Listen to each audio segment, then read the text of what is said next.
सोनम वांगचुक भारतातीलच नाही तर जगातील सगळ्यात प्रसिद्ध वैज्ञानिक रिअल सायंटिस्ट. थ्री इडियट चित्रपटामध्ये आमिर खानने त्यांची भूमिका बजावली रॅन्चो, ते खरे रॅन्चो, ज्यांनी आपल्या आर्मी जवानांसाठी एक बर्फामध्ये उष्णता निर्माण करणारे, गरमी निर्माण करणारे एक टेंट किंवा एक पाल किंवा एक छोटस एक पाल म्हणजे ते राहण्यासाठी घर बनवलं. त्यानंतर लडाखमध्ये ज्याला आपण थंड वाळवंट म्हणतो अशा ठिकाणी त्या लोकांना पाणी मिळावं म्हणून एक कृत्रिम बर्फ असणारा एक स्तूप तयार केला आणि ज्यांना आशिया खंडातील नोबेल प्राइज, ज्याला आपण रॅमन मॅग्सेसे म्हणतो, असा पुरस्कार मिळाला. जगातील अनेक मोठे पुरस्कार मिळाले. आज त्यांची अशी गंभीर बातमी समोर आलेली आहे की 2 दिवसात त्यांचा जीव जाण्याची शक्यता आहे. त्यांचा हा उपोषणाचा कंटिन्यू हा प्रयत्न चालू आहे आणि सर्व जनतेमधून मागणी आहे की त्यांचं हे उपोषण सुटलं पाहिजे. तर या ठिकाणी आपण बघू शकतो की 2 दिवसात जीव जाण्याची शक्यता सोनम वांगचुक यांच्या उपोषणावर PIL हायकोर्टामध्ये दाखल. आता या ठिकाणी दिल्लीमध्ये ते काय करत आहेत, उपोषण करत आहेत. त्यांचं किती किलो वजन कमी झालेलं आहे तर 8.5 किलो वजन झालेलं आहे. 18 ते 19 दिवस झालं कंटिन्यू त्यांचं काय आहे, उपोषण चालू आहे, हंगर स्ट्राईक चालू आहे. बघा, बऱ्याच लोकांनी सोशल मीडियावर असा ट्रेंड चालू केला, I support Sonam Wangchuk, the real hero of India. आणि हे कोणत्या पक्ष जाती धर्मासाठी नाही तर देशासाठी यांनी अनेक कार्य केलेले. काही लोकांचं यांना विरोध असू शकतो, पण पूर्ण जगामध्ये यांनी जेवढे शोध लावून देशासाठी कार्य केले तेवढं कुणीही केलेलं नाही. बघा, या ठिकाणी सुद्धा यांच्या तब्येतीकडे खूप चिंता व्यक्त केलेली आहे. अलग लक्षात सर्वात महत्वाचं म्हणजे जागतिक पातळीवरचे वैज्ञानिक सुद्धा यांना मानतात, कारण का यांनी शिक्षणामध्ये आमूलाग्र बदल केलेला आहे. म्हणजे शिक्षण व्यवस्था, वैज्ञानिक दृष्टिकोन देशासाठी यांनी महत्वपूर्ण शाळेची व्यवस्था केलेली आहे लडाख या ठिकाणी, जम्मू काश्मीर राज्यामध्ये.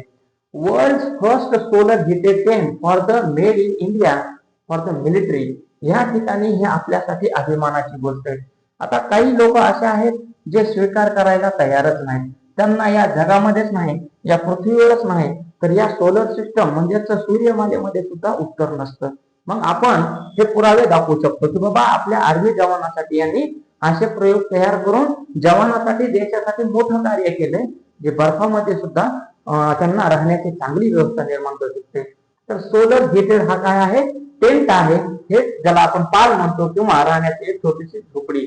तर या ठिकाणी बघा, हे अशा पद्धतीने मधल्या बाजून आहे, त्याला एक लेअर असल्यामुळं आणि मध्ये एअर निर्माण केल्यामुळं वरची थंडपणा आतमध्ये शिरत नाही किंवा जात नाही. हे बघा, हे आहेत वैज्ञानिक डिझाईन सोलर टेंट. बघा, कॅन सेव्ह लाईव्ह म्हणजे जीवन वाचू शकतो. अलग लक्षात, real life three idiot legend म्हणजे महामानव. आणि हा आहे बर्फाचा स्तूप, म्हणजे बर्फ जमा करणे आणि उन्हाळ्यामध्ये त्याचा वापर करणे. अशा पद्धतीने त्यांनी काय केलेलं आहे, हे कार्य करून दाखवलंय. आणि पूर्ण भारतातील लोकांसाठी, विद्यार्थ्यांसाठी, शिक्षकांसाठी अभिमानाची गोष्ट आहे. जर राजकीय दृष्टिकोनातून विचार केला तर काही लोकांना यांचं उपोषण व्यवस्थित वाटणार नाही, आलं लक्षात. पण त्यांचं कार्य हे कोणी लपवू शकत नाही. आपण त्यांच्या कार्याबद्दल बोलत आहोत. त्यानंतर बघा, जगामधला त्यांना रॅमन मॅग्सेसे आशिया खंडातील 2018 पुरस्कार, लोकमान्य टिळक पुरस्कार, हे काय मिळाले त्यांना, पुरस्कार मिळालेले.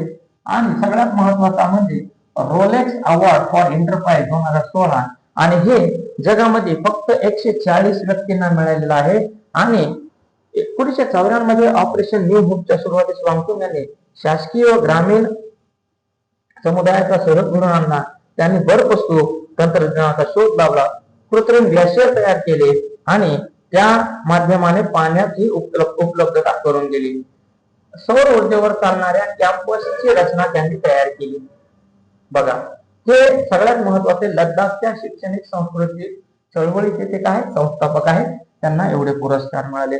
आपल्याला कुठलाही पुरस्कार तर सोडा, पण कार्य आपण समाजासाठी, देशासाठी करून दाखवत नाही, पण आपण नावं मात्र सगळ्यांना ठेवत असतो. पण महत्वाचं एकच आहे की सोनम वांगचुक यांना सगळ्यात महत्वाचं आहे की सध्या उपोषणापासून थांबवलं पाहिजे. आपल्या देशाचा खरा हिरा वाचला पाहिजे. जनता न्यूज इंडिया चॅनलला लाईक, सबस्क्राईब, शेअर करा. धन्यवाद. जय हिंद.